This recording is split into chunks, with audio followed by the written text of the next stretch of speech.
if you wish to take on administrative functions in the Department of Education.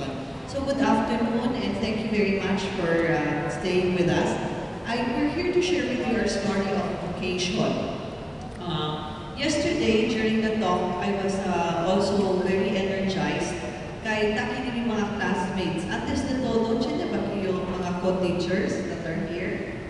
Do I have classmates that are here? Or do I have students that are here?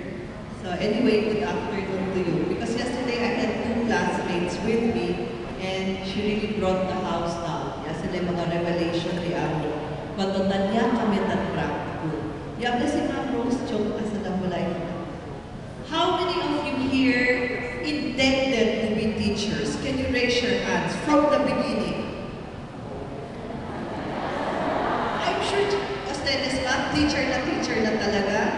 I-entra ka na pala opportunity at graduate na high school teacher yung nagkukere. Mucho na there. Sir, gusto ko kaya kita yara?